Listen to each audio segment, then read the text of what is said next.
Kita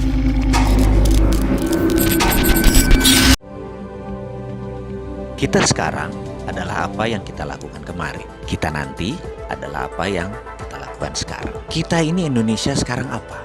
Faktanya kita terpecah dua karena politik. Kita sekarang apa? Defisit neraca perdagangan kita terburuk tekornya sepanjang sejarah. Kita sekarang apa? Krakatau Steel bangkrut di tengah pembangunan terbesar yang Indonesia pernah lakukan. Kita sekarang apa? Pembukuan Garuda dibilang untung karena melakukan smart accounting atau financial engineering ya. Nggak tahu lah saya, pokoknya gitu deh. Bayangkan, duopoli Garuda Group dan Lion Air Group menguasai airline Indonesia. Kok malah membuat Garuda nggak untung? Kenapa? Harga naik, dikit saja kementerian yang sudah 6 bulan berusaha menurunkan nggak bisa apa-apa tuh. Kementerian kerjanya apa ya? Kembali lagi, kita sekarang apa? Pertamina turun untungnya. Kita sekarang apa? PLN juga harus melakukan pembukuan kreatif agar terlihat bagus. Bahkan ada isu subsidi itu dibilang pendapatan. Oleh karena itu PLN jadi terlihat bagus rekeningnya. Ya wis lah, sakarepmu, wahai para pengelola profesional BUMN tersebut. Toh rakyat juga nggak ngerti. Kita lanjut. Mengapa kita bicara yang negatif semua di awal-awal video ini? Ini mungkin karena filosofi kejawaan saya yang dari dulu selalu diingatkan. Berbuat baik itu wayahe ngono. Memang seharusnya, dan jangan harap pujian atau jangan harap dilihat. Tapi kalau keburukan, ya wayahe dikamplengi. Dikamplengi itu diperingatkan dengan keras. Bagaimana cara ngamplengi? Ya kita tirulah bapak bangsa kita yang sering menggunakan filosofi Jawa dulu, Pak Harto, Pak Karno. Karena setelah ngamplengi, mereka biasanya nyangoni. Setelah memperingatkan dengan keras, orang tersebut diberi oleh-oleh. Jadi kalau dikamplengi dengan hal negatif, itu nggak ada niatan buruk. Karena solusinya pasti kita berikan. Begitu juga dalam narasi ini. Jadi ke depan Indonesia bagaimana? Kalau kita tidak mengubah cara berpikir kita, maka akan ketebak apa yang akan terjadi ke depan. Alias, jadi kalau kita masih begini juga, ya persis kayak beberapa tahun yang lalu, ya ke depan kita akan begitu. Rupiah akan melemah, jadi 15.000 di tahun 2020, mungkin jadi 16.500 di tahun 2021. Defisit terus menjadi membesar, ekspor turun, impor menambah besar, uang diketatkan karena harus melakukan quantitative tightening, strategi keuangan negaranya pakai tight money policy. Ini membuat ekonomi malah tidak produktif. Walau inflasinya rendah, pengangguran menjadi naik, tidak terserap. Baik mereka yang swasta, tidak ada pendanaan untuk mendanai bisnis-bisnis mereka. Bagaimana tenaga kerja bisa diangkat? Bursa saham mungkin akan di level sini-sini saja karena tidak menarik pergerakan.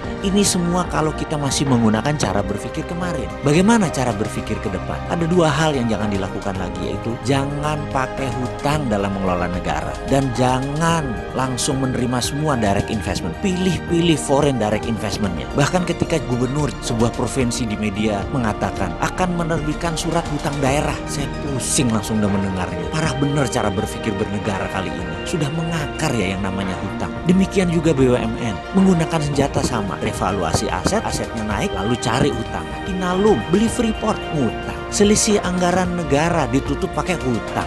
Anggaran daerah kurang, apa yang dilakukan? Terbitkan surat hutang. Sekali lagi sarannya, jangan hutang terus dan pilih-pilih foreign asing investasi untuk masuk ke Indonesia. Lalu bagaimana bergerak tanpa hutang, tanpa foreign direct investment? Bingung? Undang saya dong, ngobrol. Walaupun Sontoloyo begini juga NKRI.